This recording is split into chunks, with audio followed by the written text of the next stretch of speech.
Good morning, afternoon, evening, depending on wherever you are listening to us from, and welcome to the Roar of the Lions UK podcast, the podcast where six random guys from around the British Isles get together to talk about anything and everything Detroit Lions.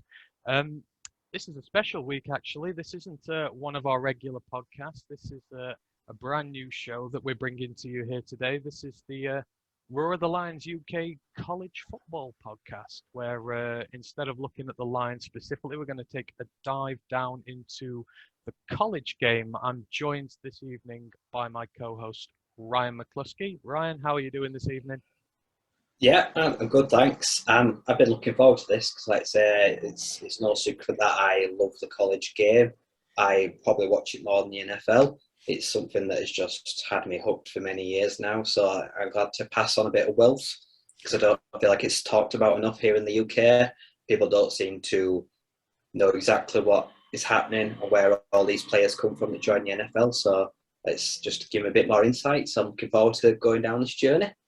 Tell me about it. I mean, it's weird. We've been doing the podcast for a while now. We're starting this up. It's fun. It's a new adventure. I must admit, it's one I'm a little nervous about. This is our very first show, so do bear with us while we sort of get the structure of it right and get our feel for what we're doing here. But yeah, so we're going to crack on. Obviously, the first question that comes to mind, when we're doing this is obviously a Detroit Lions podcast. So people are going to be going, well, we're coming here for Detroit Lions content, not the college football game. And you'd be absolutely right to think so. But this is going to be a college football podcast with a twist. For long-time listeners of the pod, obviously, over the summer, you'll have seen that myself and Ryan did a lot of work in regards to the college game. We've had a look at the 2022 draft. We did a lot of work going up to the draft this year, scouting college, just trying to get a lot of information out there that wouldn't be otherwise. And, when it came to a little meeting we had about a month ago, all the podcast members deciding what we could do to move forward, we sort of had a look about other shows we could do, and we got our heads together and thought, well, why not do a college podcast? Because what we've done on the shows, we've done it with an emphasis towards the Lions. So on the main podcast, we looked at quarterbacks, safeties, linebackers, wide receivers, generally all the sorts of positions that we're going to need coming in the next draft, unless something spectacular happens or a lot of work goes off in free agency or the draft. So we thought, well, why not have a look at the college game? We watch a lot of college ourselves, and as the season goes on, we do these shows and we can update you on the progress of players. If you wish to, get in touch with us, if you want to learn anything about the college game, if there are players that you want to know about, position groups that you want to know about in regards to the Lions, come to us and we will pass that information on. And hopefully when it comes to the end of the season and we start going into draft year, then, you're going to know a lot more than you did before. And as I say, this is all going to be specifically based at the Lions, players that we're looking for, position groups that we're looking at. So, yeah, let's have a look and see how it goes. But as Ryan said, he's a very big fan of the college game. So his insight in this is absolutely critical because he knows a lot more than I do, even though I'm learning there. You actually have a team yourself, don't you, Ryan? Do you want to tell the guys about how that came about before we crack on with the main segment of this? I am an Arizona State Sun Devils fan. We play in the Pac-12, so the Pacific Conference. I've just been watching and following them for many years now. I've got the odd jersey, and it came from, like you say, I've been watching a lot on it's ESPN Player, so it comes with a case, like say, subscription. You can watch all the games. I was drawn to the Pac-12 because it's a conference that is kind of trod on. People talk smack about it because they don't always play the best of football. But like these days, they're producing high caliber NFL talent. Like this, in the last few years, we have sent numerous wide receivers at Arizona State. Like the thing that caught me out was like I love the mascot Sparky the Devil. Like he's someone that you can just get behind. They're known for having fancy uniforms. Like if anyone wants to Google it, find the Chrome, the Desert Storm. Like we're only one of the teams in the country that can match Oregon when it goes to likes of flash uniforms. And we're just some of them teams, like we're from Tempe, so we're playing the center of Arizona in the desert, harsh conditions. It's just a team over years that I've managed to accustom myself with. We've got an NFL caliber coaching staff. We've got the old Cincinnati head coach that's an assistant, Marvin Lewis. We've got Herm Edwards as head coach right now. But we're currently being investigated for an NCAA scandal for, unfortunately, showing players around tour on the facility that was banned during COVID. So it's a recruitment possible penalty. But no, like, these are a team that I followed, and I watch the games whenever I can. And I've got a lot of friends on social media. Like I say, just build a community, and like it's a footballing town, and I just thoroughly enjoy watching the games. Like, I like how they play open, expansive football, and there's quite a few players on the actual roster that the Lions could very well be interested in. I'll talk about them later. No, that's absolutely great. It's odd, sort of, how we get to the lines, and then you're an Arizona State fan as well. I guess, two opposite ends of the country there. Really, it's weird how we come across. I myself don't have a team there yet. I'm more just interested in watching good football, but I'm there to be turned if anyone wants to try and persuade me otherwise. But I will agree with you. Their uniforms are pretty sick, along with Oregon. I do like a lot of the uniforms in that division. At the risk of turning this into a quick interview, you watch a lot of college, I watch a lot of college. What sort of stands out for you, in different terms of the NFL? What for you do you get, which maybe you don't get with the NFL at that level? It's simplified rules. I'll start by saying that, like, you only need 1 foot in bounds to have a catch. So there's these outstanding catches that just wouldn't fly at the next level. So you get entertainment. You get very, very high scoring games because the overtime system, you keep going through 2, 3, 4 periods. There's been games in the past where it's gone 67, 70. Like, you can have easily 100, 150 points where you just go flat out offense. You have the many air raid offenses. You play 5 wide receivers. It's extremely attacking. It's deep shots, lots of turnovers. It takes the fun that NFL kind of takes away with so many strict rules. There's a little bit more leeway. You can get a bit more of things there, but it's just a far more appealing and all-round entertaining family product for me. Is college football. There's just more gimmicks. There's a bit more taunting. You have crowd sections, like the stadiums arguably have more fans. The college stadiums can be bigger. Like, it just looks better on TV, and it's just more exciting, and it's this big spectacular. Like, these are just like universities, but for them, like, this is like WrestleMania. Like, you have pyros and everything. Like, you can't believe these do it every week in, week out. They don't get paid for it because, like, they put on a show every single week. I think that's the big thing about it, really, isn't it? You can get 40, 50,000 people at some of these games. They're absolutely huge numbers that some of these unis pull in, and they just create such atmospheres there. But I think I'm with you that one of my favourite parts of it is just the sheer amounts of scoring you get in some of them. I mean, I vaguely remember looking back to Jarrett Patterson's 8 touchdown performance last year for Buffalo. I was actually watching that game, and it's just like, Jesus, you really wouldn't see that anywhere else. I know Alvin Kamara tried his best last year, I think it was, with 6 against Minnesota, which was really fun. But yeah, for the most part, you get so much scoring in these games. It is really fun to watch. But anyhow, I digress. So this is our first show, as we say. So what we're going to do really is we're going to take a look at the structure of college football for those who maybe don't know as much about it. And again, I'm learning as much as I'm doing this at the same time. So we're going to go through the league structure, have a little look at some of the conferences, where the teams are located, just some of the terminology that you might come across that you might not really understand there. And then once we've done that, we're going to have a little chat about the bowl and the championship games, because there are a lot of these and it does require a bit of explanation. So Ryan's going to give us a nice rundown about what some of those entail, some of the prizes, some of the biggest prizes in the college game going. And then we're going to take a look at some of the teams, going to focus on some of the big hitters from this year, the ones expected to win maybe the Power 5 divisions, and then have a look at some of the dark horses maybe looking to unseat them.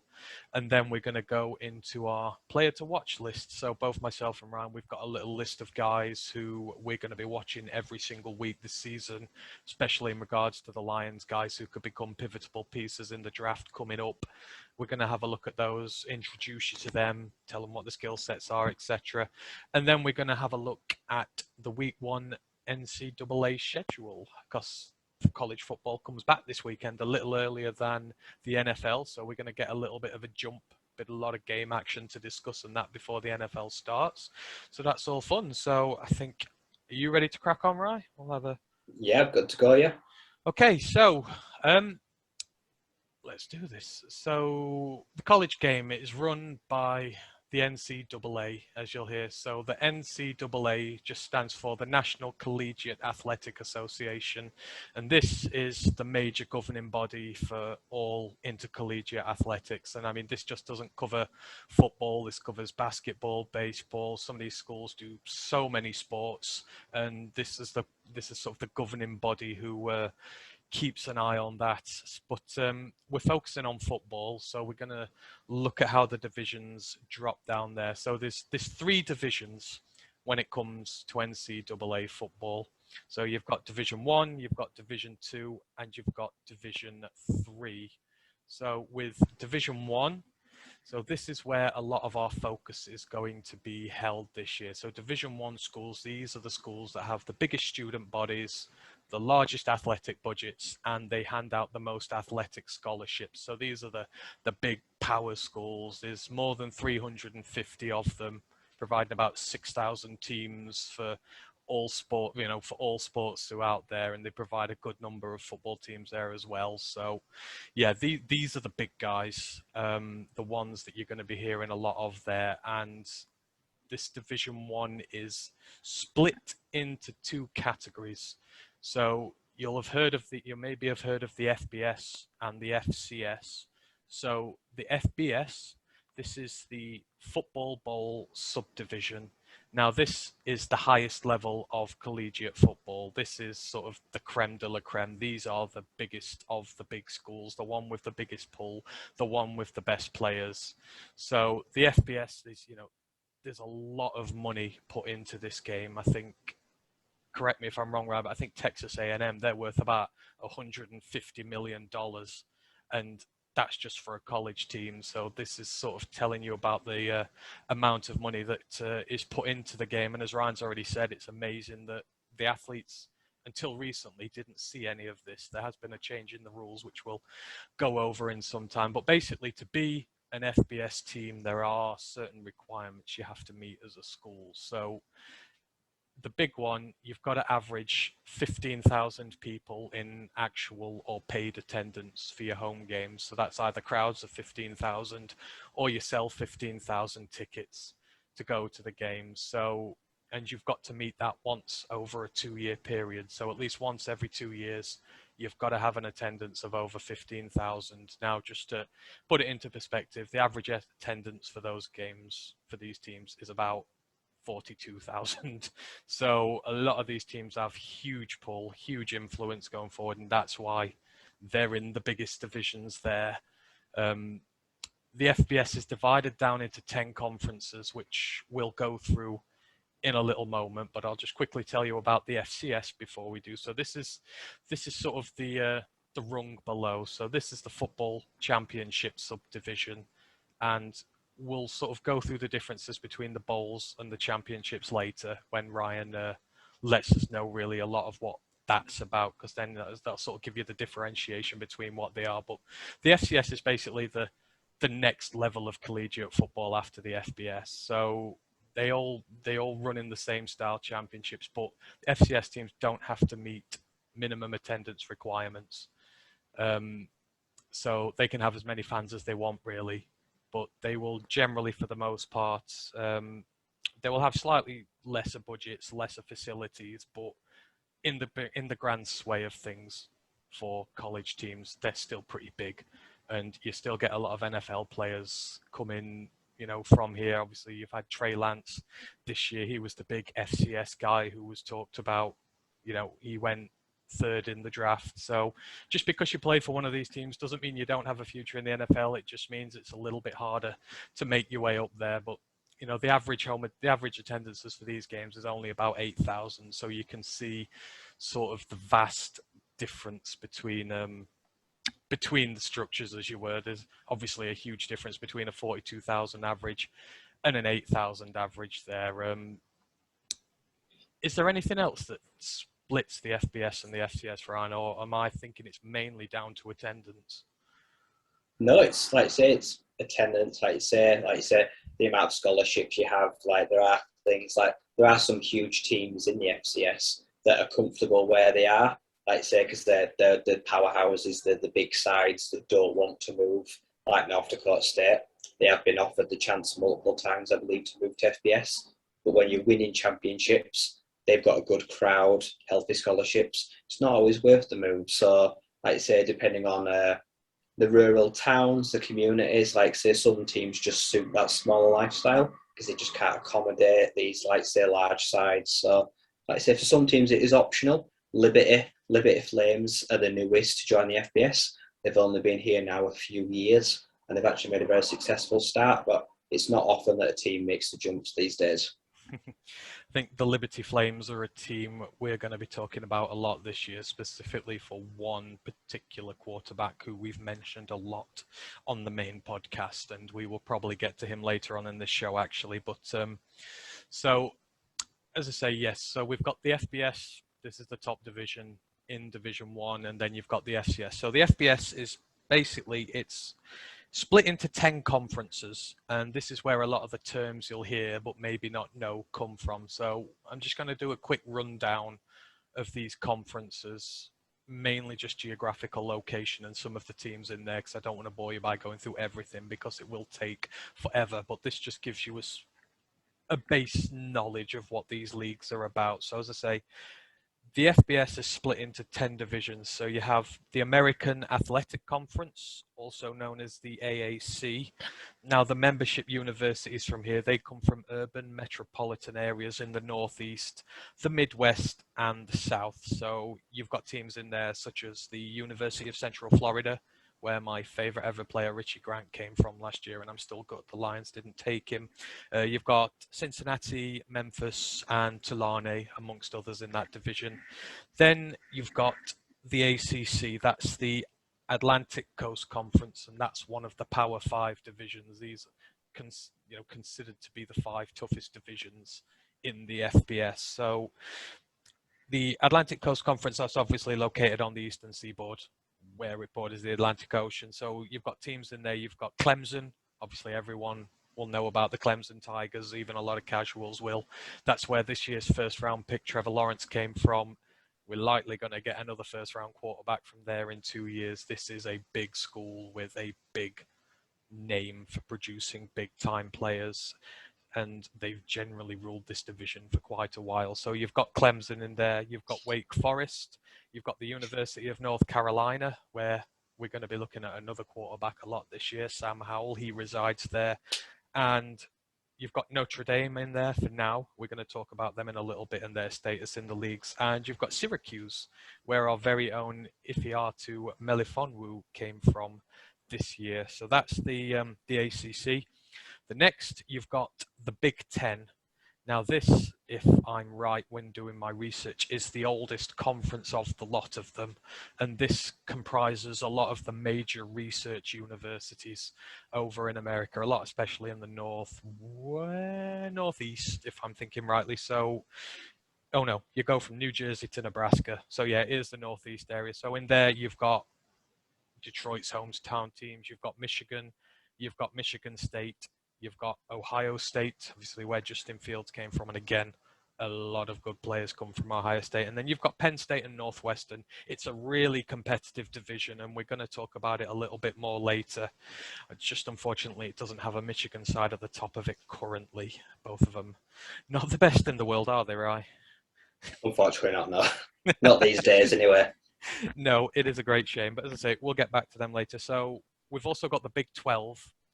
So you've got the Big 10, then you've got the Big 12. So the Big 12 is based in the sort of Mid-South and Western Virginia, which is a bit further east. So teams there, you've got Baylor, you've got Iowa State, you've got Texas Tech, and you've got the big one, which is Oklahoma State, which is where next year's presumptive number one pick Spencer Rattler is, and that's a college that we're going to be keeping a very close eye on this year, obviously, to see how Spencer Rattler does, and depending on how Jared Goff does with the Lions, our futures may intertwine with him. We never know. So that's the Big 12. You've then got Conference USA, or CUSA for short. So that's based in the South and the Southeast. You've got teams in there: Western Kentucky, Old Dominion, North Texas, Florida. Probably one of the smaller divisions on the scale there. And then you've got the FPS independent schools. So these are based all over the country. So as Ryan slightly mentioned, and I have as well, these schools aren't actually affiliated to conferences. These schools can sort of pick and choose where they play. Obviously, they have to sort their schedules years in advance, but they're not specifically noted to somewhere. So teams you've got as part of the FBS independent schools, you've got BYU, which is where Zach Wilson came from this past season. You got the Liberty Flames, Malik Willis is there, your New Mexico State, and you've got Notre Dame, who are probably the biggest of them all. I think they're ranked about 9th in the power rankings this year, certainly one of the bigger and better schools. Do you know a bit more about sort of the independent schools and how these teams are able to bounce around a bit more, Ryan? I'm still learning a little bit about it myself, but I know that they can sort of pick and choose where they go and for what period. Yeah, like I say, the independents are strange, like I say, because they control their own budgets, like they plan their own TV schedules, like how they manage their own income. They manage to also dictate who they want to play, like say years in advance. They will find teams. These are teams though that would slot naturally into conferences, but they don't like to, so they just choose to float around. They do all have rivals. Most of them have a rival game, so you'd think they could slot right in.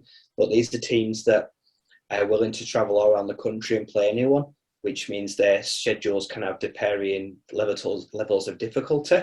In their own right, there are actually some very good teams here.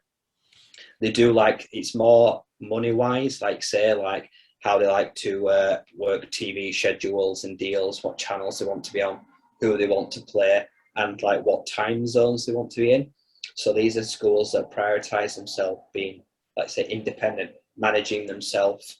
They still answer to like say the NCAA and the governing bodies, but they have a little bit more freedom than the others, and that's something that they pride themselves in. Yeah, it's interesting with them, isn't it, really? So Notre Dame, as it stands, are part of the ACC, as we've already mentioned. Where are BYU playing at the minute? They are, I believe, Brigham Young. Their big game rivalry is Utah. I think they're in Pabeto. I think they're based in Utah, near the mountains. They're in the Mountain League and Liberty. Which conference are they? They're playing in. Oh, I'm I not don't sure. know. Liberty, I don't know. Is it somewhere near? Is it New York? Is it up like? Yeah, North? I just I wondered think which it's around conference. that. I wonder which I don't conference they're know. playing this year, but I don't know where they were in the FBS. Like FCS, I don't know where they played roughly in that conference. So I don't know. Some of them this year are staying independent, but some are like staying in the conference they're put in because of COVID, just for yeah, less travelling. So fair it enough. remains to be seen if some are going to go back and just flutter about, do their own thing. Fair enough. So yeah, that's the FBS Independent Schools Conference, basically a group of unaligned teams for the foreseeable future. So moving on, next we have the Mid-American Conference, or MAC as we call it. So the Mid-American Conference is based in the Great Lakes region, from Western New York over to Illinois. So we've got a few more Michigan sides here. So you've got Western Michigan, where Dwayne Eskridge came from. I was a huge campaigner for him, for the Lions, to sign him up last year. Unfortunately, he went down to the Seahawks, but best of luck for him. Other teams you've got in there, you've got Ball State, Bowling Green, Kent State. They're a pretty decent side at the minute, I do believe, and I think we're going to hear from them later on in reserve to one of your players, aren't we, in the leagues? And then you've got Toledo in there as well. So that's the Mid-American Conference. Then you've got the Mountain West Conference, the MWC. So this covers like a broad swathe of mountainous Western America where the Rockies are. So teams in there, you've got Boise State. Up until recently, they've been the Mountain Kings over there, completely dominant over that division. Unseated by San Jose State, though, last year, who are coming up as their own power in the area there. And other teams you've got Wyoming in there, Colorado State. shaping up to be a decent division this year by the looks of it. We're going to see who comes out on top in that. There's going to be some good ding-dong battles, isn't there? And I know you like that division at the minute, don't you, Rye? Yeah, the Mountain West is always fun. Like, it's a really tough division. Like, there's teams in there you just can't rule them out. Like I say, Boise State are a powerhouse. I believe since 2000, they have got one of the highest win percentage in the top 10 in the entire nation. So they're up there with teams like Clemson, Alabama, and Ohio State as one of the true modern day powerhouses. But you do question that because of the conference they're in. But no, they have been a dominant side for many years. Indeed. We'll look forward to seeing what goes on in there. So next up, we've got the Pac-12. Now, this is one you might have heard of a little more. Sorry. So this is the Pacific 12 Conference, and this is based on the Western Coast, obviously, by the Pacific. So teams in there, and the Lions are very familiar with this conference this year. So you've got Oregon in there, obviously where our first round pick, Penei Sewell, came from. Oregon State, 7th round running back Jamar Jefferson came from there. You got Stanford, Washington, the Huskies, I believe, which is where Levi Onwuzurike was drafted from. And then we've got your favorite team, Ryan, Arizona State. The Pac-12, how would you say that is at the moment? The Pac-12 right now is going through a transition. Now, Justin Herbert has left Oregon. There's a space to be filled as a dominant team. And like I say, you've just named Stanford. Like 5 years ago, they were one of the best teams in the country. Washington, they made the a national championship playoffs a few years ago. Like say USC, who are just a very old famous team. Like there's a lot of sleeping giants here, and this division gets a lot of disrespect, and it irritates me to no end.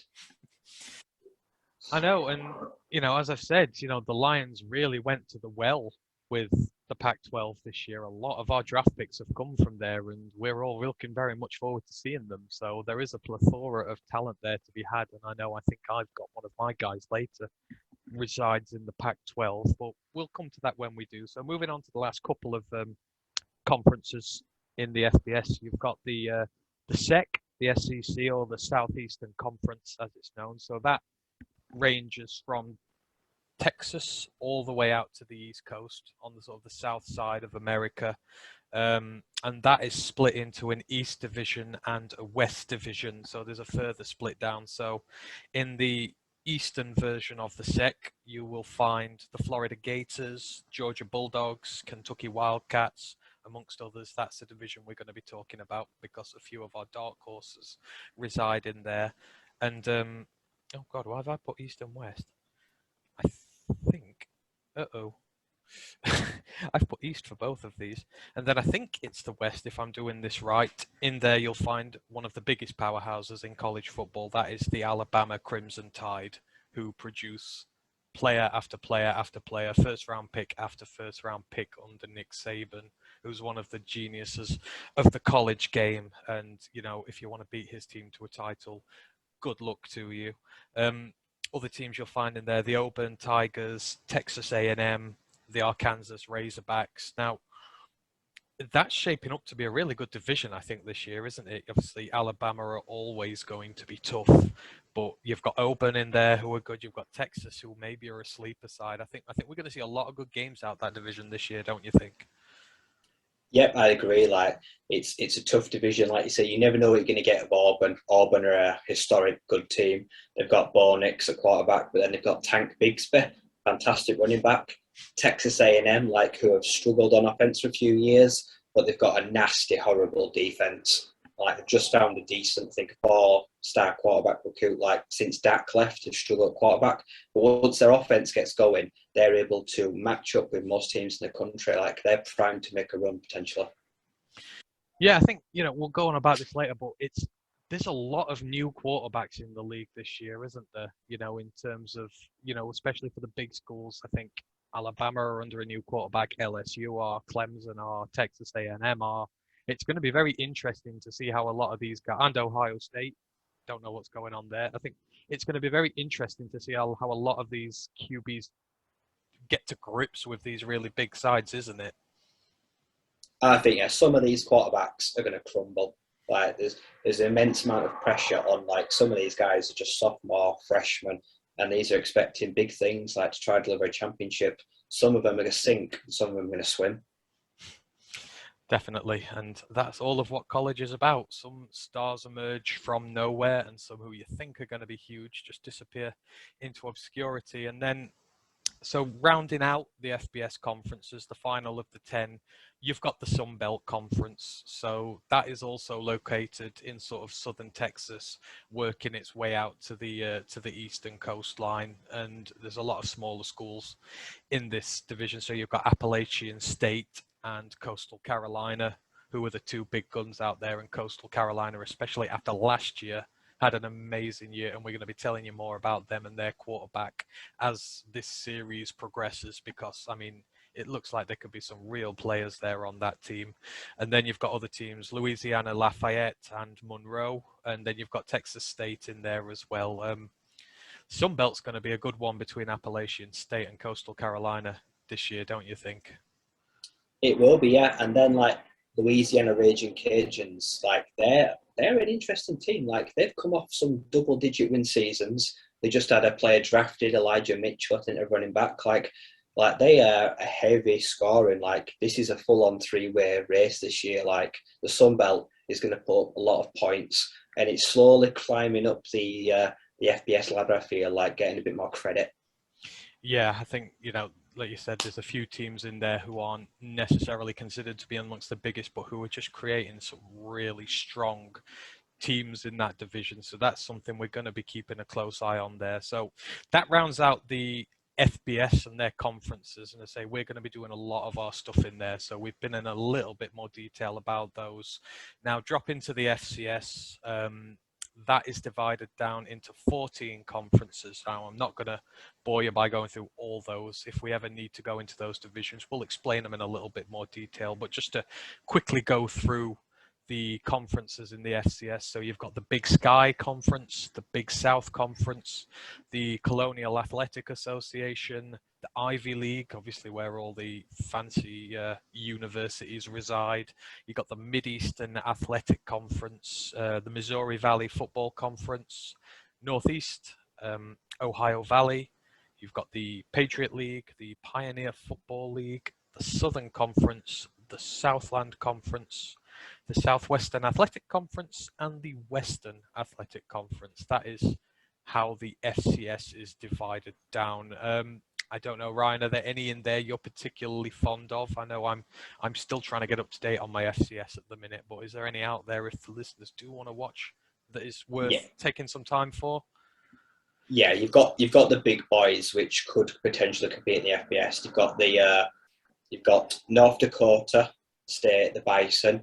You have James Madison, like say the Dukes, then to have for years tussled over the FCS championships. You've got other teams like Villanova. You mentioned the Ivy Leagues, where they're more academic. They're your very smart schools that aren't the best at football. You've got Fordham, Princeton, Brown. Like, these are your big boy leagues that don't necessarily do that well at sport. But like, see, you've got like smaller teams like the Mountain Valley, Montana. You've got Montana State. Like, there's some really tough teams that play in tough conditions. Like, there's a reason like a lot of these play in snow all year round. They play in the cold. There's some really tough, gritty sides that just produce great talent. Like, the FCS playoffs are just really fun to watch. Like, I've taken great pleasure in watching some of the massive contests over the years. It's something we're probably going to have to look through in a bit more detail as we go along. But yeah, the Ivy Leagues. Ryan Fitzpatrick comes from the Ivy Leagues, I do believe, if he said it enough times in his career.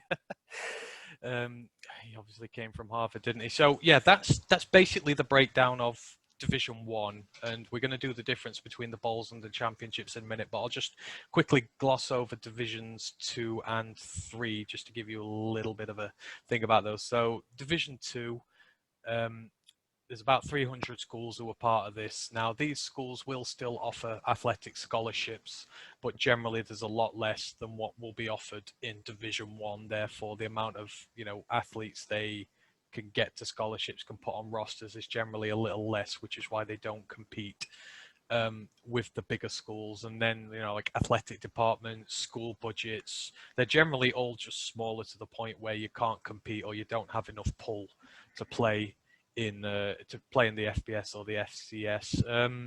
And then the same really goes for Division 3. Now, this is the largest of all the divisions. There's about 440, I believe, colleges and schools that play here. And the biggest difference for Division 3 is there's no athletic scholarships whatsoever. A lot of, in the big schools, athletic scholarships are given for guys to go and, complete their courses there. You don't get any of these in Division 3 whatsoever. It is purely more just, as an interest there, I'd say, rather than a way of life. And again, your monies, your budgets are down, so it just sort of works its way down. Division 1 is all the big powerhouses, 2 is smaller, 3 is there. I don't think there's really much else to say other than that, is there? I guess with them. No, like say like Division 3, you pay to go to school and you walk on. You just walk on to feel like you aren't paid to play. Like you've not got much aspirations. Like you're just trying to basically get a scholarship offer. You're not necessarily thinking about the NFL. You're going to get your degree, maybe stay in town, work a job. One player I will notice is Quinn Miners. He was at a Division 3 school this year and was drafted. He was at Wisconsin Whitewater Valley, I think it was.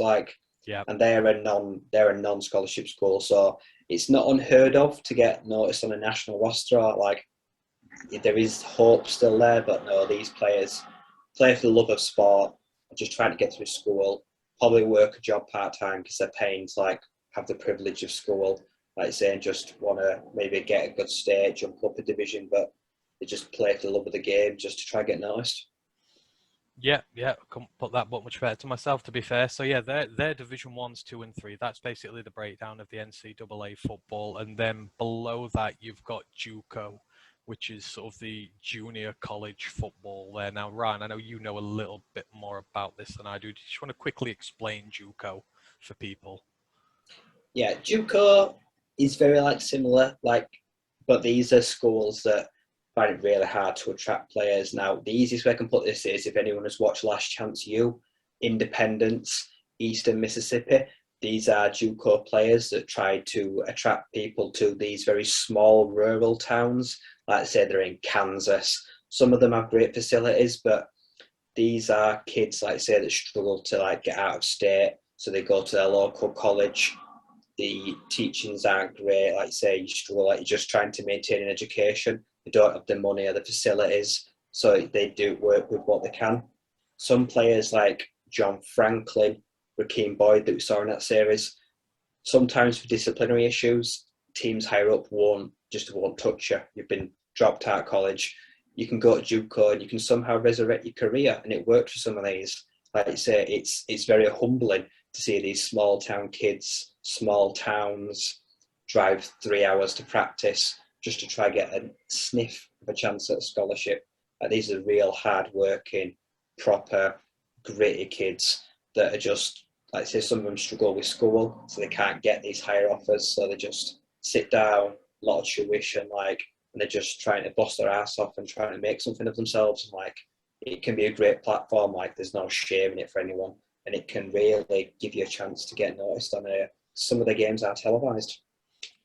Yeah, well put. I think that's the best way to explain it. I do know there is one benefit for potential NFL players for JUCO. Now, I believe if you transfer between FBS teams, you're not allowed to play for a year, are you? You're ruled ineligible for a year. But if you drop down into JUCO and you play there, I think you can go past that, can't you? If you spend enough time in a junior college playing football there, you don't have to miss out the year. Because I know Aaron Rodgers did that, Josh Allen did that. I think was it Lamar maybe did as well.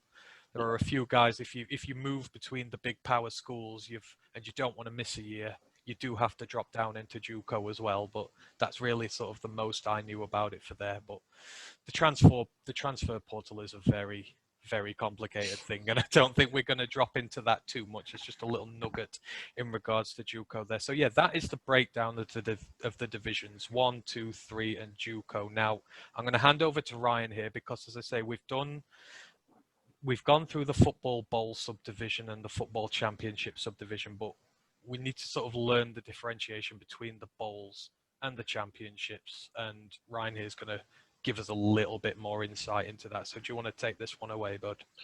Yeah, sure. So I think the first thing to start is with that college football the last few years has changed immensely. It's gone from a national championship to the college playoff, as it were. It used to be a straight champions get in, like the best teams. They would break it down into quarters, semis, finals. You'd have a national championship. Now it's a lot more complicated these days. And I'll quickly brush over it because we could do a whole future episode on the college football playoff. Like I say, we probably will. Right now at the FBS level, there is a committee. It's members who are past players. There's some real rich, powerful people on this committee, and they will look at teams. They will look at your overall record, the strength of schedule, so who you played, your performances, how well you did against them, and they will use that to determine who are worthy of the 4 college playoff spots. So there's a strong chance, like say, that an 11-1 team could supersede a 12-0 team if their schedule was harder, if they dispatched their teams much better, and they played a close game. So there is somewhat, if you ask people, there is favouritism. Like, it's very hard to get in depending on who you are, no matter how well you do. If you're a UCF team that went 12-0, which has happened before, like, I'm sorry, Knights fans, but you don't have a cat in hell's chance of making the playoff because they just don't really like you. So that it's a very biased, complex thing. So we'll probably go on that later date. The FCS, that's a straight playoffs. They have about 16 teams, so because they've got more divisions, they will start the round of 32, round of 16, and they will just go through like a straight up football knockout format, and they will go to the FCS National Championship. So that is nice and straightforward. But don't worry, if any of us are not involved in them, like I say, we've got bowl games. So these are mini cup finals for all teams. Well, there's roughly 20 to 30 games, and that depends on how many teams accumulate 6 wins. If you get 6 wins against FBS opponents, you will become bowl eligible. If you beat an FCS opponent, you need 7. You must get, because they're seen as lesser opposition. That is qualifying entry for it. Now, these are sponsored matchups, and they are predetermined. So they will state that the second team in the Sun Belt that has got the eligible amount of wins will play the third team in the MAC. So once it gets to division, they will then go through the committee and they will just hand out places. And it's on a first come, first served basis. If lots of teams win 6 or 7 games, there are teams that miss out, unfortunately.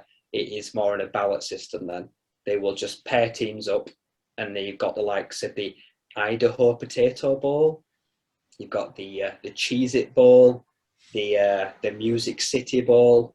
These are just sponsored by, like say, large corporations, local teams, and these will all take place after the season's ended, but before New Year, where you have the large bowl games, like the playoffs. And these are all just, like I say, they give you something to aim for. Like, for small schools, these mean the world. Becoming bowl eligible is what half the FBS just comes out every year to try and accomplish. And it just, with teams that grow, your caliber of the bowl you grow in. If you become a bigger team, you get more national attention, you will get more favoritism, and you will manage to climb up the bowl rankings, as it were. And you'll get that better time slot, the better competition. And these create matchups that you very rarely see. You don't often see these teams play each other because these conferences don't have inter-conference matches often. So you can find some really intriguing matchups, and they offer some intensely, like say, high-scoring games. And at the end of it, you get a nice shiny trophy, or you get a nice replica, like say, for that season, and that can bode well for a head coach. Like I say, a 7 and 5 year of a bowl win for a lot of teams. That's really good. Like, that will go a long way to cementing jobs. And then on the other side of bowl games, you have rivalry week. So this is a week or two that is allotted in college football, where every team has that team. That one you circle on the calendar, or you put it up on a dartboard and you throw darts at them, like, because you just hate each other. And there's all-time series. You've got the game. You've got Ohio State versus Michigan. Like those two teams, some reason absolute hate one another. That is a game that gets a lot of national attention. It will always be on prime time. I'm pretty sure I did looking at stats. Ohio State lead that all-time record pretty highly. There's been some huge blowouts in years. Like there is, say you've got Bedlam. Bedlam's one of my favourites. You've got Ohio State. I'm sorry. You've got Oklahoma. You've got Oklahoma State. These are two teams that war. Like these are two passionate fan bases with huge school conferences. Like I say, they have the large student sections, and these put up big numbers. Like these are two teams that go hammer and tong, and they are one that gets always highlighted nationally. College Game Day will often go there. They'll broadcast live from Bedlam, and these are just two teams that will go back and forth. Oklahoma, the last few years, have managed to just nip it. Like I say, Oklahoma State sometimes very unpredictable team. Like you just don't know what you're going to get from them year to year. But that is a huge rivalry. Like a lot of rivalries, they have some weird traditions in college football. Like they will have these trophies or mementos that you'll play for on rivalry week, and some of them are not what you'd expect to win. Like I'll start with my own. Like say, like Arizona State and Arizona, we play for the Territorial Cup. It looks like that little thing from Harry Potter. Remember the Triwizard Tournament? Like it's just like a gold armed cup. Yeah, we play for that every year, and it's something that means the world. Like say between like Arizona and Arizona State, like your game comes down to that. If you're not going to be in Pac-12 contention, you must win that. And last season, we destroyed them. We scored 70 points against Arizona, and we absolutely obliterated them. I've never taken so much pleasure in watching a game. It got painful and sad for them. And the last few years, the Territorial Cup has stayed in Tempe. We've managed to dominate that game for a few years now, and it's an accolade that just means a lot to two teams. And it's just taking that back and keeping that for the year is so important to smaller teams like these. But some teams do play for something a little more interesting, like who wants to win a 6-foot axe called the Paul Bunyan axe. That is the likes of Minnesota and Wisconsin each year will battle it out at Rivalry Week, and the winner will take a huge axe with a metal head on, and that is your prize for the year. That says, I'm the biggest badass. I'm going to win this trophy. I'm going to display that axe of honor, and you're going to have to come and try to take it back from us next year. Now, I've had a look. I'm not sure who Paul Bunyan is, but there's a few names awarded after him. So this guy seems pretty famous. So now, this is the oddest one. Like this is a Division 3. This is Concordia State University in St. Olaf. And what they play for every year is the Troll. This is a wooden plank, and on it is like a troll / Bigfoot that is made out of moss and pine cones. And that is what they fight for every year. It's been like dubbed as the weirdest and strangest prize on offer for Rivalry Week. Like say NBC have seen it. Like it's about this big, and like I say, it looks like it stinks. Like it's sweaty, but they will contest that battle every year, and someone will go out of their way to display that stinking cooking twiggy figure. But it means the world to them.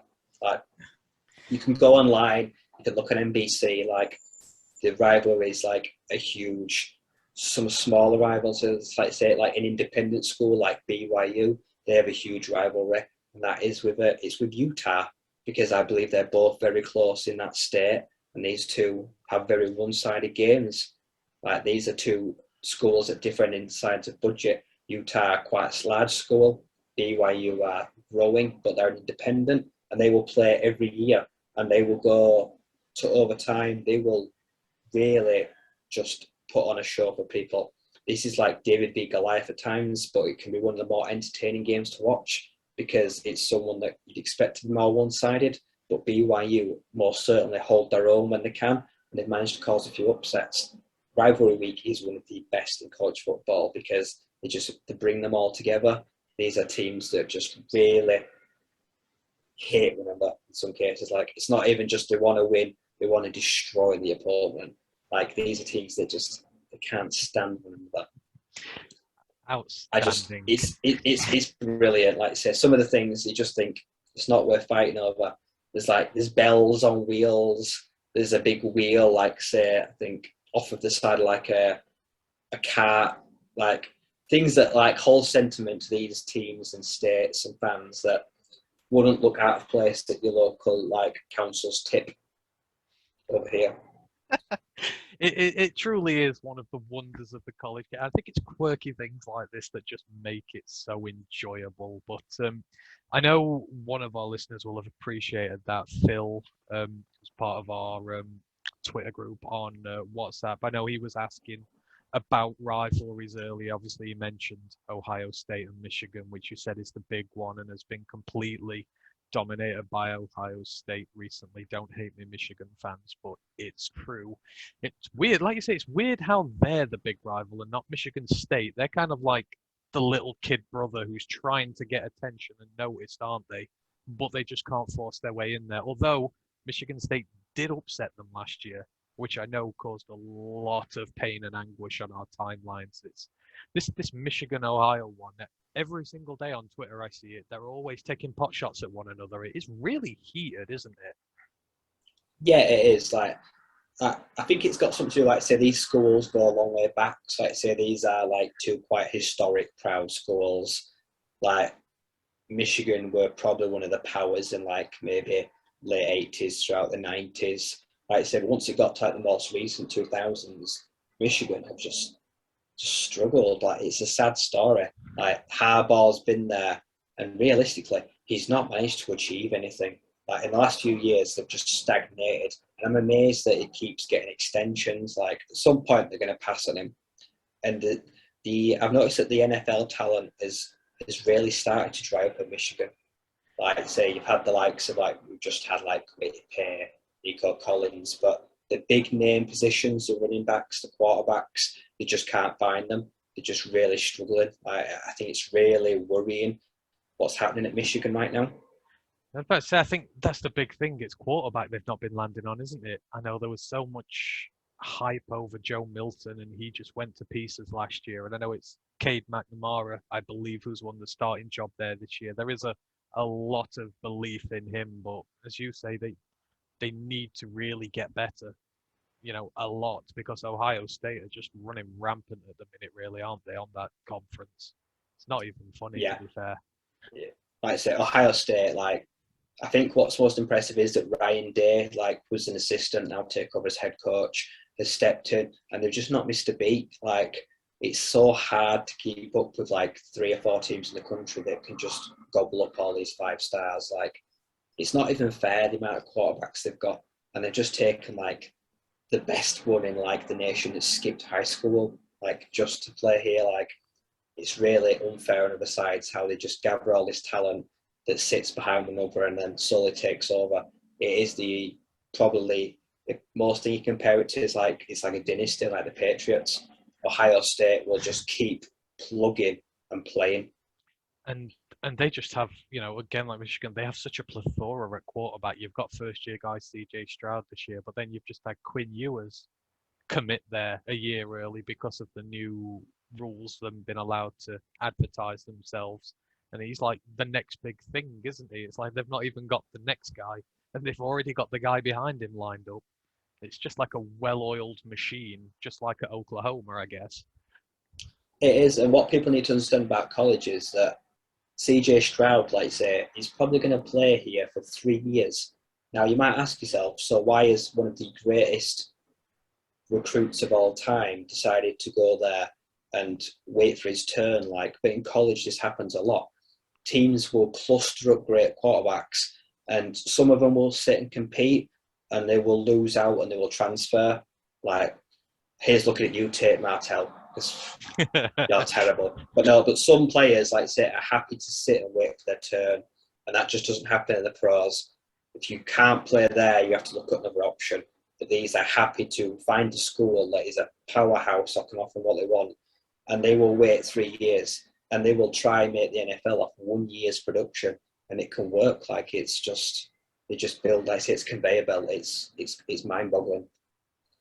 Yeah, so I mean, we sort of drift in the conversation onto teams now. I think that's going to segue nicely into our next segment. So obviously we've been through the divisional structure now. We've gone through a little bit of the bowl and the championship games, and thanks for that, Ryan. That's all. Even brought some new bits up for me. That was very well put. And the rivalries and the rivalry series, I think we'll keep going forwards. You know, maybe have a little look a bit more in depth at some of them because there are some wonderful stories to be had in there. But we're going to make our way on now into sort of the discussion about the teams now. So we're going to look at some of the favourites this year, some of the big teams who are probably going to be going for the playoffs, fighting for the overall championship there, and then we're maybe going to look at some of the dark horses who might be able to try and unseat them. So we're going to focus on what they call the Power Five divisions. So we've gone through the 10 conferences. The five strongest out of these are called the Power Five. So we're going to take a look first at the Big 12 is probably the place to start, and obviously there's one team to start with here, and that's the Oklahoma Sooners, who there's so much expected of them this year. They're obviously they've got Riley. Oh God, I've forgotten his name. Help me out. Oh, Spencer. Oh, Lincoln Riley. Lincoln Riley. Yeah, I don't know. I just had a complete freeze there. So sorry. Yeah. So the Oklahoma Sooners. So they've got Lincoln Riley, who's been an absolute quarterback whisperer there. He's had Kyler Murray, Baker Mayfield, Jalen Hurts. Maybe not able to go in that, and now he's got Spencer Rattler. I think looking at the Big 12 and looking at their schedule, they have the 51st strongest strength of schedule. It's very weak, you know, the teams they play, and I think you've got to look to week 10 when they go up against Iowa State. I think they're the 7th ranked team in the country, the Iowa State Cyclones. So what are we looking at in the Big 12? I think, are the Sooners going to run away with it? Because the Sooners are the 2nd ranked team in the country this year, with Spencer Rattler leading them. You know, is this a foregone conclusion almost for them? Or is there any chance Iowa State might be able to upset them? I think it's hard because if I remember rightly, I'm pretty sure Oklahoma have lost 2 receivers, like season-ending injuries. Like, I know they've got, I think, Jadon Hazelwood, but I think they've got a tight end in Austin Stogner. That I'm not entirely sure on the weapons that are available to Spencer Rattler. Like, I think he's working with a bit of a depleted roster, but they do open up as favourites. Now, I think what's going to happen here is that game with Iowa State will probably potentially go a long way to deciding the champions. Like, Brock Purdy's got 1 year to put Iowa State, like, probably the best team has had on his shoulders and try to deliver. Like, because he can be inconsistent, but he's got to keep pace with Oklahoma, which won't be easy because they're going to score a lot of points. The problem with Oklahoma is they've had lots of quarterbacks over the years that have been wasted because the defenses just couldn't always be trusted. And that's where their biggest question marks usually lie for me. Like, there's no good a team that can put up a shed load of points, but then they can make silly mistakes on the other side of the ball. And they're going to be running up high leads, and then I think they're going to try and be keeping teams out eventually. They're going to be involved in some high-scoring games. I think overall Iowa State could be a more rounded team, but I don't know if they can put away a side. So it's Oklahoma's to lose. But I would like to see Iowa State really push them because they've got a lot of guys that are going to the draft and they're going to clear out that roster. Like, this is their best chance now to try and win a championship. Absolutely. And I mean, and this is the problem I have with Spencer Rattler. Their division is not, the conference is not the strongest. The strength of schedule, am I drafting a guy first in the draft who is up against the opposition he is? Now, obviously, yeah, you can say the guys who've come beforehand, Mayfield and Murray. You know, Murray is one of my favorite quarterbacks ever. So it always just raises a question mark, doesn't it, as to whether they can, you know, whether the sudden massive jump in quality is going to affect them. Yeah, like I say, like especially when it comes to the playoffs, like say college football playoffs, and a look at the strength of schedule. Like, if Oklahoma's just put a pasting on lots of smaller teams, and even if they go undefeated, Like for people understand that works against you. Like if you have a really easy schedule, that does not look good. It does not impress anybody unless you beat them all 40, 50 nil. Like I say, if you make hard work of an easy schedule, which Oklahoma could very well do, like it will not help them in the long run. Sometimes it's actually better to have a harder schedule and be tested because it makes you look more battle-ironed. Yeah, definitely. But I think as far as title challenges go, they're their team. You're going to be hearing in the mix all season again to that strength of schedule. But again, even with the opposition, they've just got one of the best coaches in college football, and they've got the presumptive number one pick in the future in the draft. But we'll move on. So the second of the Power Five we'll look at is the Big Ten. Obviously, that's where Michigan lies. But sadly, we're not looking at them as likely title challengers. I think it's Ohio State really all the way, isn't it? This one, I don't think we can really look past them. No, it's very hard to look past arguably the first or second most complete team in college football. They are going to decimate some sides, and that's even with such a young quarterback because they've got Master Teague, who's becoming more of an experienced running back now. So they're going to be able to lean on him to help a young quarterback. So they're going to be able to put teams away through the air with the best tandem of wide receivers in college football. But we'll start with that. But also they can get him to carry it and take a bit of pressure off a young man, CJ Stroud. So they are poised to really just put some spankings on teams. And Ryan Day is he's a good coach. He understands game management. He doesn't take too many risks. It's very hard to look past them. I mean, definitely. I think you've said it mostly there. I mean, they've got the best wide receiver trio in that division by a long way. Olave, Wilson. I can't remember the third guy's name off the top of my head, but then you've got the quarterback room, you've got the defense there. It just seems to be quite all round at the minute. I mean, if you're looking for potential challengers and dark horses in that division, I mean, me personally, I'm looking at Penn State. I don't know about you. I know, is it Taquan Robertson who's just taking center at Penn State, but they've got a good defense there.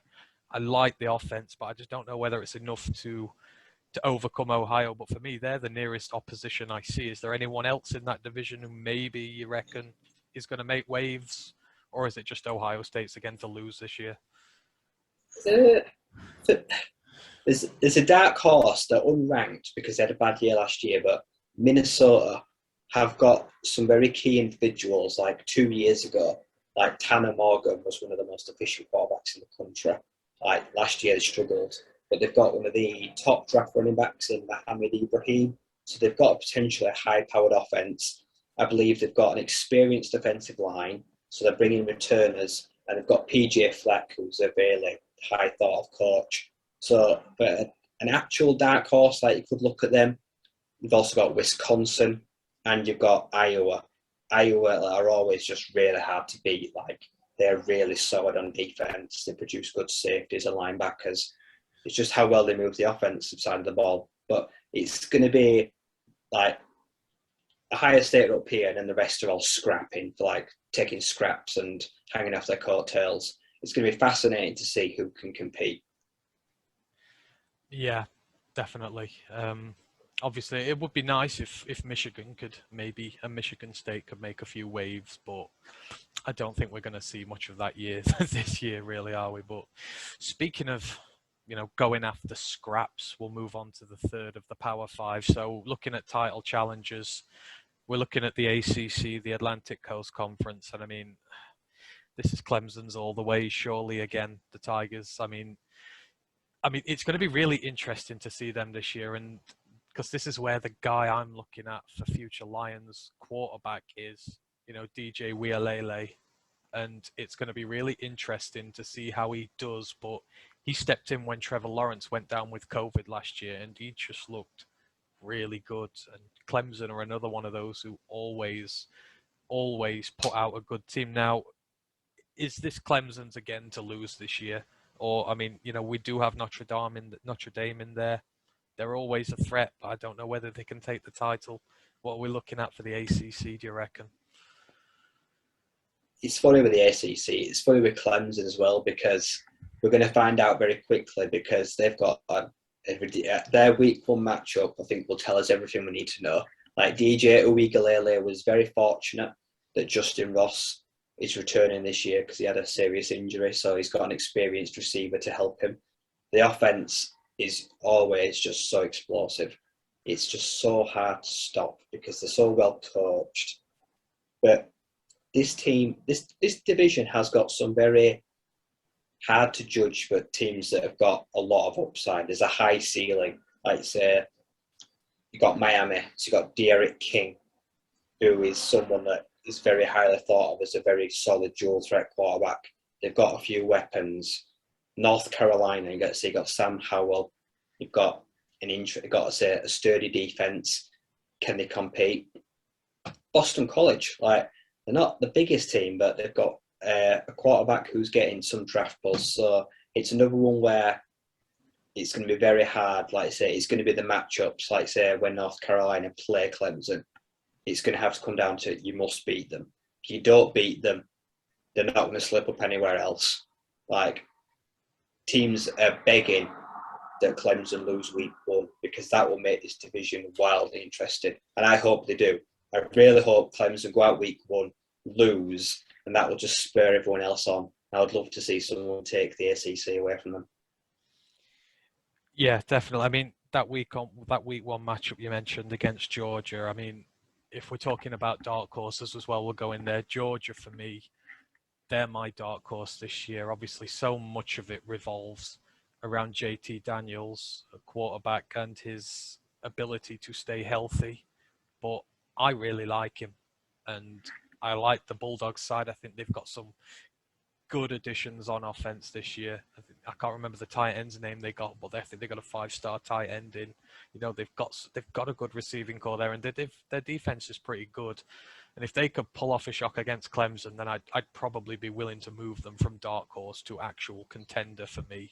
But you know, it's going to be interesting, and the ACC is going to be interesting, like you say, for quarterbacks, because obviously they're one unit we're going to have to look at this year. Obviously, Jared Goff. So much of our draft strategy is going to depend on him this year, but we will be looking at quarterbacks and say, what can Sam Howell do at Carolina now that all his offensive weapons have gone? I know he's got a few more, but he's got to learn the system again, learn to trust his new receivers, which is never easy.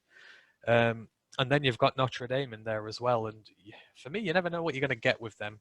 I mean, they make the playoffs a lot of the time, don't they? But they just never seem to have that final edge to get them to the very top, do they? No, and it's not for a lack of talent. Because, like I say, last few years, like I say, they had Ian Book who managed to keep them competitive. They had Chase Claypool, who was, like I say, he was fantastic. Like they produce NFL players. Like I say, they've got Kyle Hamilton, like probably like top 7 or 8 pick at safety. So it's a team more of individuals than a collective. If I'm trying to remember who that quarterback is this year, I can't remember if it's Jack. I think it might be Jack Cohen. Sure, like they've got a bit. If it is, he's a veteran. Like say, his experience. It's like say how they manage their schedule and how they manage to just peak at the right time, which is going to be important. So like I say, they often don't turn up in the big matchups. Yeah, I think they got blown away last year. Was it by Ohio State last year? Oh no, hang on. Yeah. It was Ohio State, wasn't it? Yeah. Wasn't pretty that, and like you said, they'd had a good season, but just didn't turn up. But we'll move it on anyhow because we've still got a bit to go through. So, likely title challengers, Power 5. So we've got the SEC next, the Southeastern Conference, and I mean, this is open, isn't it? Really? I mean, oh god, I can really need to check whether I've done with the West and the East here, the SEC West. I just need to make sure I've done this right. Kansas. Right, so they're the West. Sorry. Great professionalism as always. So, what are we looking at in the SEC this year? Who's challenging for the title in the SEC this year for you? Well, it's another one where it's Alabama's to lose. Like they've got Bryce Young, so they've broken in this second-year quarterback. They've always got weapons. Like this is just an immensely talented team from the entire roster. And then you've got some very interesting teams. You've got Texas A&M, you've got LSU, you've got Florida, you've got Georgia, and if you're willing to take a cheeky punt on win some money, you've got Ole Miss, who are having a resurgence and have actually managed to combat Alabama in the last few years. Like they've been a bit of a slip-up team for them. So there's a reason people say the SEC is the best division in football, because it probably is. Like it's one of the most harshest offensive. Like if you're going to join the SEC, you better have a good defense. Like because there's some explosive offenses here. You've got LSU, but they've got a new quarterback. You don't know what you're going to get out of them. But so this one is a total free for all, and it's going to be fun and wild to watch. I think LSU were really hit by the Burrow departure. I know they lost so much talent that year, and yeah, it affected them last year big time. And you wonder whether it's going to carry on a second year. They'll come back eventually, but that Burrow year especially, they lost a ton of players, didn't they? Yeah, like I say, they were lucky. Like I say, they won the national championship, but the only problem is, like I say, when the draft takes like every player you have, and it like even recruiting for the next year is hard.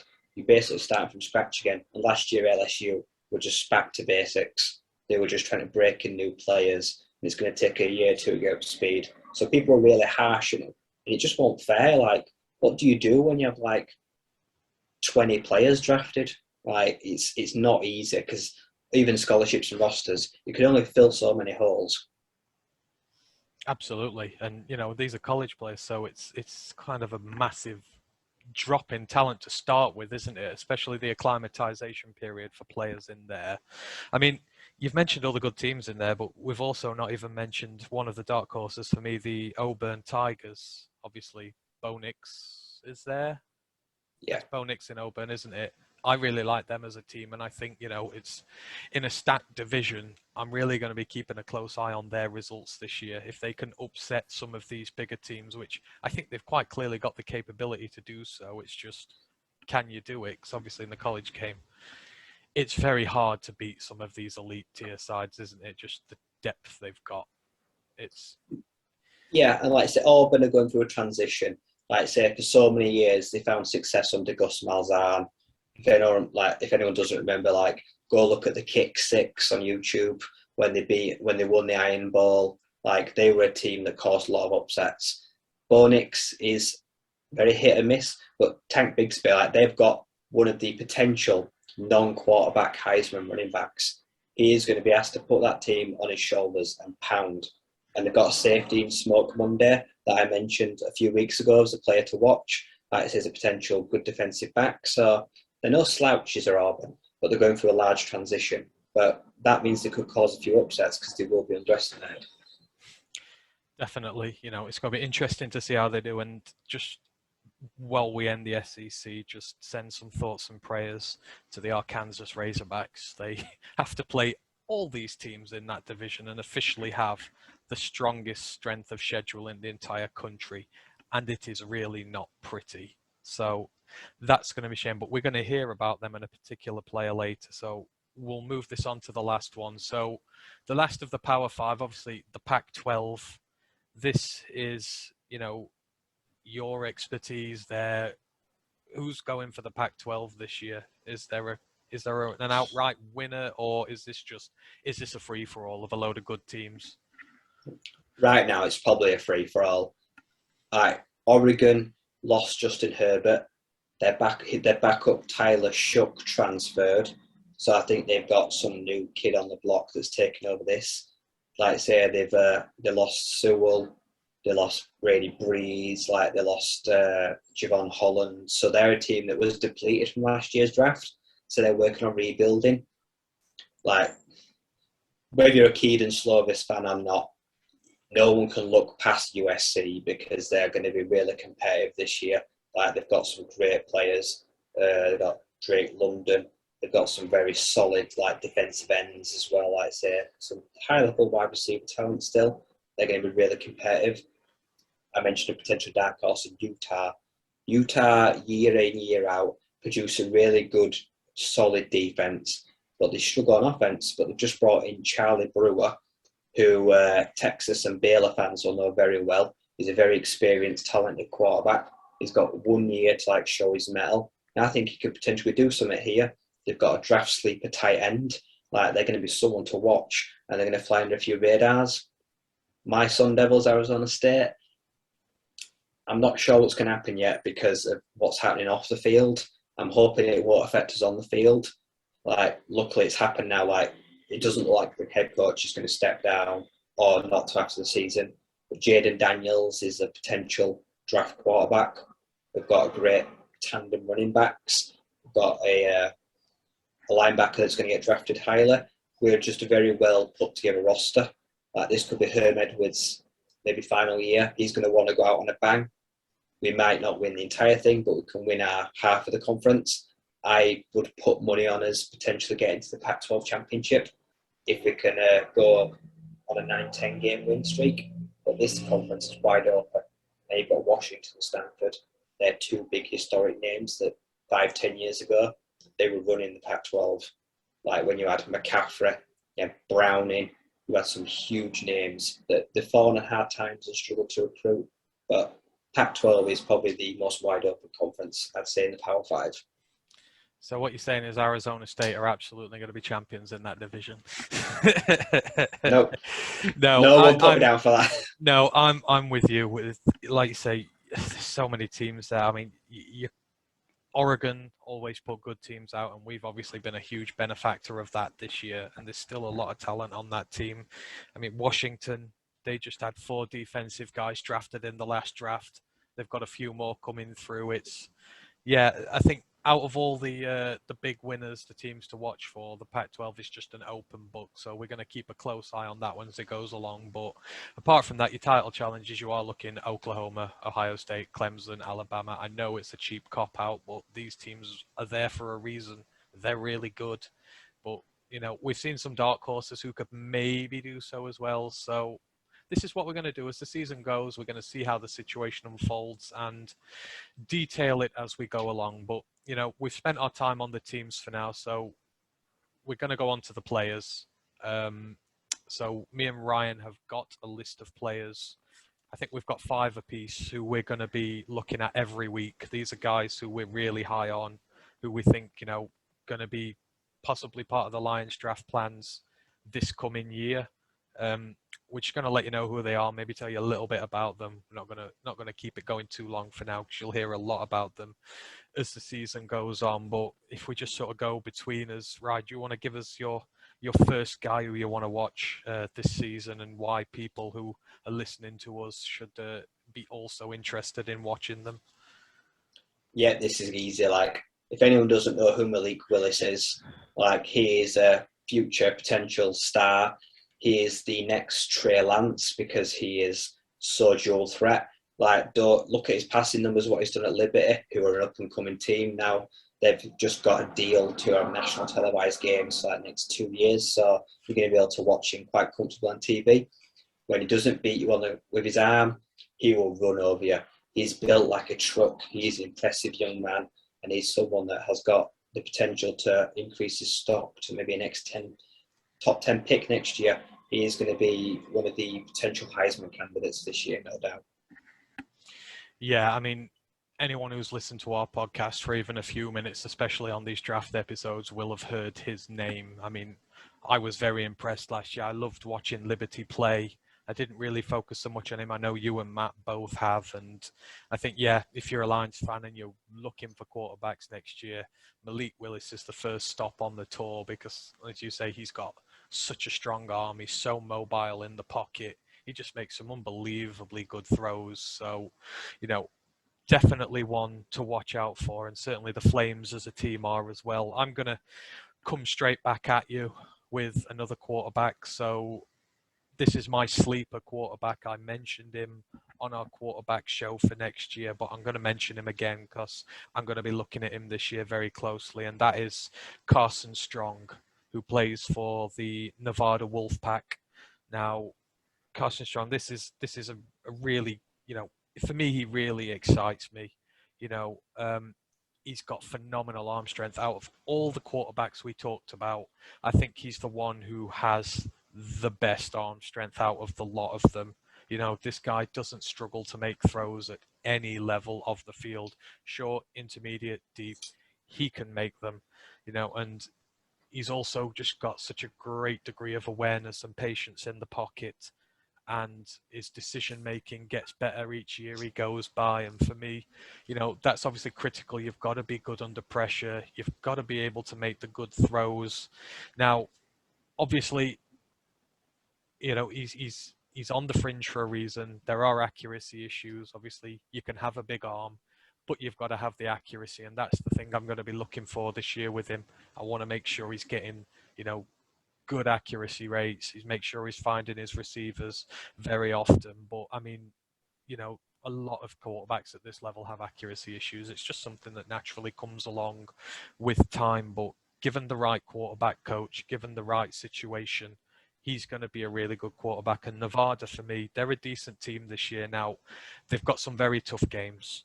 So we're going to be able to see what he's like. They've got to play Boise State, as we've already mentioned, the Mountain Kings, San Jose State, the current champions of the Mountain Conference.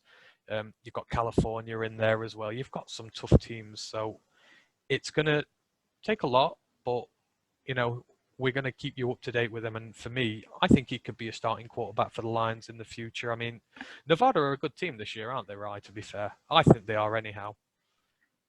Yeah, no, like I say, he could lead them to a very healthy record this year. He'll do his stock really good. Definitely. So week 4, they play Boise State. That's going to be the big one where his stats are going to go a long way to seeing where he is at the moment. But who's your next guy you've got? This guy's flown under the radar a bit. Like, he's not named as one of the elite wide receivers, but it's Ty Freifogel.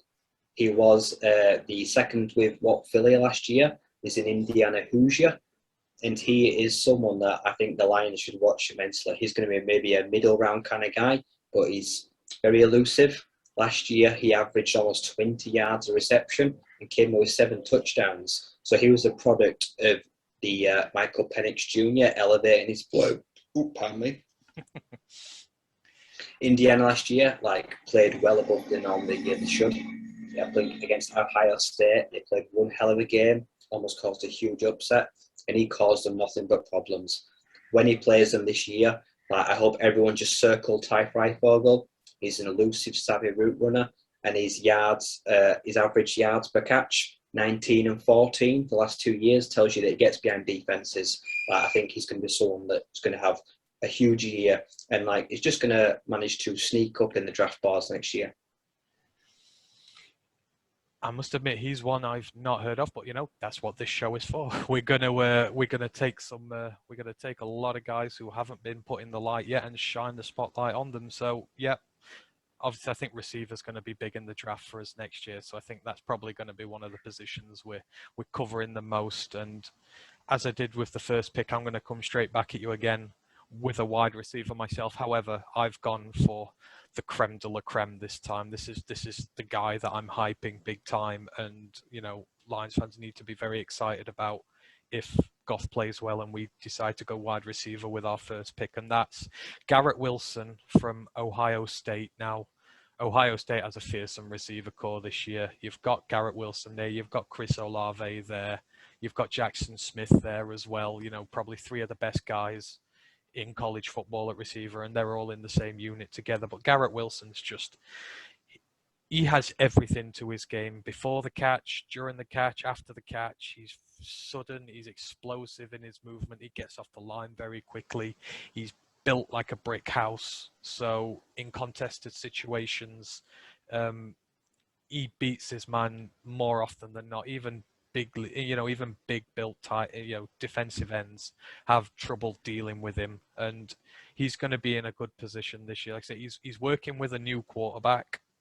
He's working with CJ Stroud, so it's going to be interesting to see how they develop their relationship going forward. But you know, Wilson has just about everything he needs to now. It's obviously at the college level and he needs to raise his all-round game, but he has every aspect of a game you need for a receiver. So as long as he just improves this year, then he's going to be, without doubt for me, wide receiver 1 in the draft next year. And if the Lions are looking at one early doors, there's no one else you want to be looking at for me apart from him, and I'm going to be very interested to see how he does. Now, who's your next guy, Ryan? Who we going with next? This guy's a real sleeper. Like, this is a small guy. This is the quarterback of the Kent State Golden Flashes. It's Dustin Crum. Now, this guy, he is kind of like, if you could build a quarterback, you'd probably have something like him. Like, for one of the small, he's one of the more complete guys in the country. So in the last 2 years, he's averaged nearly 70% of his passes, nearly 4,000 yards for 32 touchdowns and just 4 interceptions. Like, his ball control and placement accuracy is second to none. Most people in the country. He puts it on a shoestring. He puts it where only his guy can get it, and he just keeps it secure really well. And he's just incredibly accurate. He has got the mechanics you look for. He's got the average build, but he's someone that I think that could be. I'm not going to go out there and say he's going to go in like top 3 rounds. This could be like a guy who's like five, 6, or 7, but it could be a really solid project. If he can put in some solid work again this year and leave, he'll probably leave as one of the best quarterbacks in our history statistically. He could very well follow in the steps of Julian Edelman and be one of the quarterbacks from Kent State potentially drafted. He is just a sound guy with solid mechanics that could lead someone that in a smaller conference where they have to compete. I think is going to be someone that's already having his name mentioned later on in the draft. It's interesting, and at a school like Kent State, I guess you're going to be up against a lot bigger opposition than you in a lot of games, so you really do have to prove your worth to stand out in a team like that. So yeah, it's going to be interesting to see, how he gets on. Obviously, I don't know a great deal about Kent State at the minute, not going to lie, but we'll see as the season goes on. So my next guy, I'm staying at wide receiver, and this is, for me, this is a really interesting guy, purely because of the season he's about to have. So this guy is called Treylon Burks, and he's a wide receiver with the Arkansas Razorbacks. Now, I mentioned earlier, Arkansas have the toughest schedule in the entire country. Now, just to tell you a bit about Treylon Burks first. This guy he's a man mountain. He's 6'3", 225 pounds. He has the physicality of a big body playmaker, but he's athletic as well. He's deceptively athletic. You look at him and think, maybe he isn't, but he really is. He's got big hands, and I say he's got big hands. He has to have his gloves custom made for him. He has gloves that are 5XL in size. Yeah. When you possess hands like that, catching the ball becomes so much easier because, even if you drop it, it still falls within the radius of your hand. But it leads to him having a great catchability. He's fluid in his movements. He's a handful, because of his size, he's so hard to deal with in coverage. A guy who's that big and that athletic is so difficult to deal with in coverage. So, there's just a lot. And his yak ability is the big thing as well. Once he gets the ball, as I say, it's so hard to bring him down, and the Lions have been crying for a receiver with yak ability now for some time. It's just something we've not had, and he has this ability. But for me, this is where we're going to see a lot from him this year. So, if with his negatives, he's got drop issues. So he does, and now it sounds silly to say with his hand size, but I think it's more down to his concentration. Sometimes he's a little bit amiss. He's already running before he's made the catch, which you can't do as a receiver in the NFL. You've got to get it in there first and then get going. But, and with him playing for the Razorbacks, he's their main target there. So his route tree is not as developed as it can be because he's the main receiver. And that's sometimes a problem that can emerge when you're getting targeted all the time. You don't need to work as hard to get a look at the ball. So there are a few issues to work with. But just to go through their schedule this year, they have to play Texas A&M, they have to play Georgia, Alabama, Auburn, and most importantly, and the one to look for is LSU. Now, LSU's secondary is probably one of the best in college this year. It's led by Derek Stingley Jr., who you're going to hear a lot about. He's a cornerback who has been ranked as high as second in this draft. Now, you imagine the kerfuffle when we took Okudah at third. There's a good chance this guy could go second if he balls out this year, and some of the quarterbacks suffer. If Treylon Burks is to put in a performance against the secondary, and he's working with a third-year quarterback called KJ Jefferson, who has less than 500 career passing yards. He's been a backup to this point, so he's not working with an elite quarterback currently, and he's up against some of the hardest secondaries in the entirety of college. If this guy comes out with good figures this year, he is going to rocket up boards, and rightly so, because he'll have earned his way there. So for me, he's the most intriguing wide receiver prospect, just because his schedule will make him or break him. He could quite easily slip down to the third, the fourth, the fifth, if he has a really poor year, which he could do. So we're going to see with that. Ryan, who have you got next? My going from a mountain to now a mighty mouse. I'm going for a cornerback who's only 5'9" and 177. This is Tre'Vius Hodges Tomlinson. He is a cornerback for the TCU Horned Frogs. He is the nephew of legend LaDainian, and he plays much bigger than his size. He is explosive at the point of impact.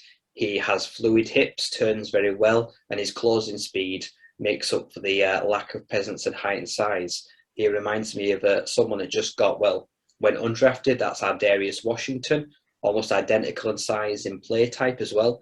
He's a junior, so he's coming into his third year, and he's someone that's able to very much hold his own despite having that lack of physical attributes. Like, he uses the speed, he tackles very well, he wraps up at the point of contact, and he uses that change in speed and direction, agility to lay the hammer when needs be. He's a very willing tackler, and I think he's someone that could possibly creep up draft boards this year with another solid outing. Now he's got one of the main focuses, now the other two have left for the draft.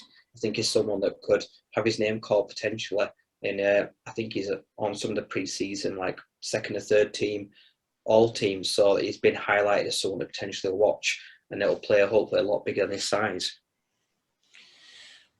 Definitely, and hopefully we're not having to look for a corner in the draft next year, but the way we've been going, there's absolutely no guarantee, is there? And I can fully understand why we're having a look maybe for the guys going forward. So yeah, he's definitely one I'm looking forward to seeing. So my next guy I've got now, if you were to ask me who I wanted to spend our first round pick on next year right now, if we're picking, say, top 6 or 7, as people say we are, this is the guy who I would give it to right away. And this is linebacker Christian Harris from Alabama, the Crimson Tide. Now, I'm going to keep it short and sweet about him. This man is a born leader. He will fit straight into a leadership role in the team. He marshals that Crimson Tide defense, like it's his own. You'll see him on the pitch barking orders everywhere, making sure the formations are correct. This is a guy who, he will sort your defense out for you, whether they like it or not. That's the type of guy he is, and I love that about him. Not only to mention that, but he hits like a freight train. Once you get hit by him, you're going down and you're not getting away from him. He's just all-encompassing. He's so tough. In 2 years, he's had nearly 15 tackles for loss and 5 sacks. That's a good amount to rack up in just a short amount of time. And, he's built huge as well, but he's surprisingly good in coverage. He was a receiver back in high school, so he has the movement skills of a receiver, the change of direction, the change of pace. So you've got a guy who can hit like a fridge, but can move like a butterfly, as you were. And for me, linebacker's just been such a critically missed position with the Lions for so long now. There's not been a leader in there. Despite having Jamie Collins in, this is a guy who's going to come in, upgrade your position straight away, and is going to be a vital part of your defense for some time to come. And barring a massive drop in fortune this year, which I just can't see, he's going to get a lot of chances to prove himself against good teams. This guy's going to be first on my draft board for a lot of this season. I'm really looking forward to seeing him play. And if he balls out, I really, really want us to draft him. Who's your last guy, Rye? My final guy is someone I've mentioned before, but someone that people just need to watch. It's Matt Corral. It's the Ole Miss quarterback. Like, disclaimer, this guy could go undrafted. He could go in the second and third round. Like, he's not an option for the first round. He threw 11 interceptions in 2 games combined. He had 2 meltdowns, but then he went nearly 5 games, threw nearly 20 touchdowns and had no interceptions. He has got one of the strongest arms in the entirety of football, and that's for his build. He's got a very average build, but he's deceptively good in the pocket. He can sense pressure. If he tidies up the mistakes and he just sometimes loses sight of where he is, like if he just keeps that head on, puts in a complete game, he is going to absolutely destroy some defenses this year. Lane Kiffin has got Ole Miss on some sort of revenge tour. They're making a comeback. They could have another good year. They're building. He's going to be at the forefront of it. He could have an awful year. He could have an outstanding year where he's in Heisman contention. Either way, it's going to be bloody fun to watch. Like the week matchup with Ole Miss v Liberty, that is going to be a game that no one should miss this year. It's going to be fun. Man, that's going to be an absolute sort of joyful pleasure viewing for quarterback enthusiasts, isn't it? If those two ball out at the same time, Willis and, for me it is. But Ole Miss, like you say, they're going to be one of those teams this year.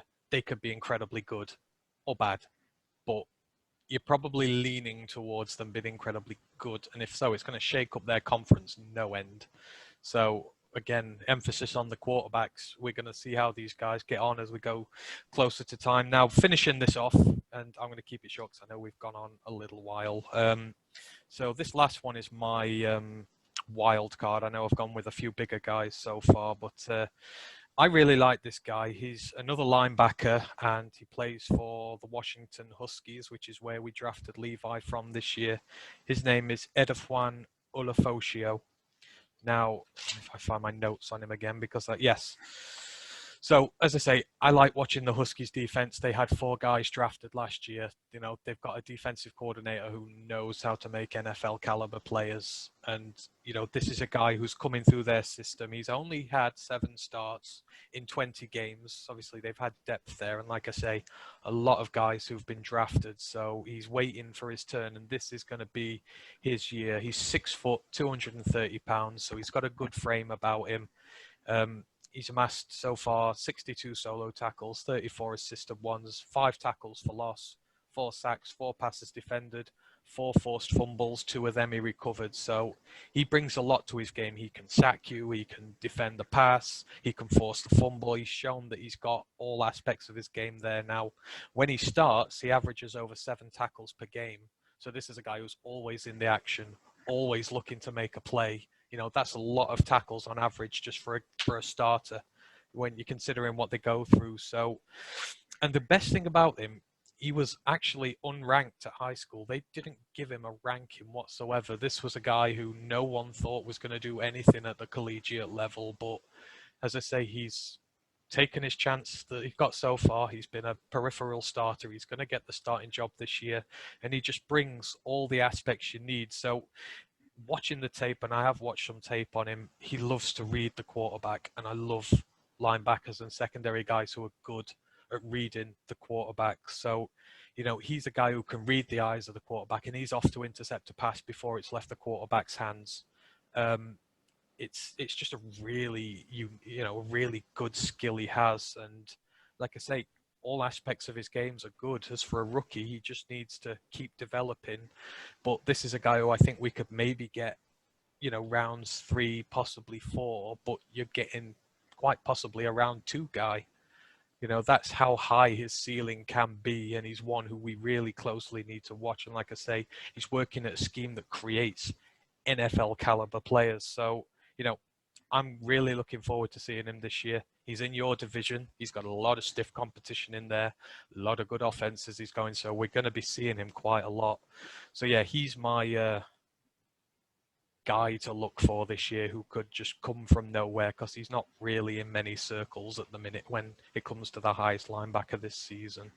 So there you have it. These are sort of 10 of the guys we're going to be looking at this year. Now, obviously, as the games go on and we watch them, there's going to be a lot of guys who get mentioned, but these are the ones who we will pay particular attention to each week and see how they develop. Now, I know we were going to have a little look at the schedule next, but I am mindful that we have been going on a little while, and we are trying to keep these down to 45 minutes as and when we do them. So the college football schedule does start this week. There are only 6 games, however, on this Saturday, and then there's one on the coming Wednesday before we do our next show. So I guess, we can probably have a little look close to the time if you want, Rye, about the schedule next week. Is that all right with you? Yeah, I can review and then preview. Yeah, fine. Absolutely, because there's not too much. I think there's Nebraska and Illinois this weekend, and I know San Jose State are in action against Southern Utah. Obviously, going to be looking at that in the Mountain West Conference, going to see how they get on to start with, because they're playing Keaton Slovis the week after. And obviously, Keaton Slovis is going to get mentioned a lot with the Lions this year if he plays well. And we don't like that, do we? No. But, you know, hopefully a few teams might be able to put a beating on him and take him out of contention so that we're really seriously not looking at him. But yeah, we'll take a big depth look at the first round of fixtures next week. There are some really good ties, which we probably want to spend a bit of time talking about. So yeah, that is it, I think, really, for this one for me. Is there anything else you want to add, Ryan, for now? Nope. Only thing I will add is if anyone wants to watch college football, the easiest and best place to do it is get a subscription. You download the ESPN player. Like, you can get the apps on most major platforms. It's only about $9.99 for the month, but you get all sports. You can get volleyball, you can get all College U live channels, and you will get at least anywhere between 10 and 30 weeks a game, 30 games live. Like, college football plays on like Tuesday, Wednesdays, Thursday, Saturday, Sunday. You will get more than your money's worth easily just watching a few games a month. Like I say, it's one of the best value for money products out there.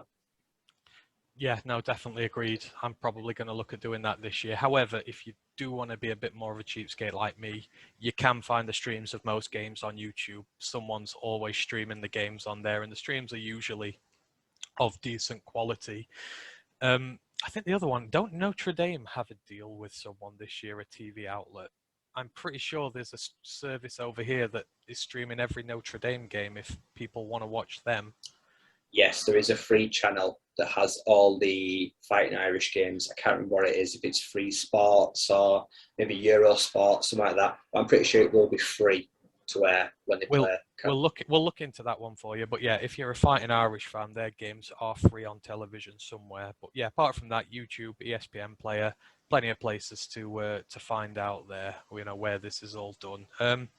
As I say, we'll go through it a little bit more next week when we sort of have a main look at the podcast. But I mean, apart from that, you know, thanks for everyone who has joined us for this first week. Sorry if it was maybe a little disjointed in any way. That's probably on me, but this is our first week of doing something different other than the main podcast, and on something that I still need to learn a hell of a lot about. You know, Ryan knows more than me. So as we go along, we'll see a lot more, but I think it's going to be really fun. And, you know, I've enjoyed this episode. And anyone who's listening, if you've got any questions in relation to college football, any players you want us to take a look at, any positional groups, then just get in touch with us and we will do so for you. 'Cause I know next week, as well as going through the schedule, me and Ryan are going to have a little look at some of the sleeper wide receivers in the league, especially ones who are coming from good passing schemes. We were asked by one of our followers to do that, and I'll name him next week when we go through the segment. So, you know, that's what you'll get with us. As much information as you need, and we will do the work for you. So, is there anything else, Ryan, or are you all good? No, good, yeah, no. Like I say, I've enjoyed this. Like I say, in future we'll trim it down, like I say. Oh, It yeah. won't always be this long, like I say, but if anyone wants anything in particular to look at, just, you know what, hit us on social media and we'll narrow our searches down.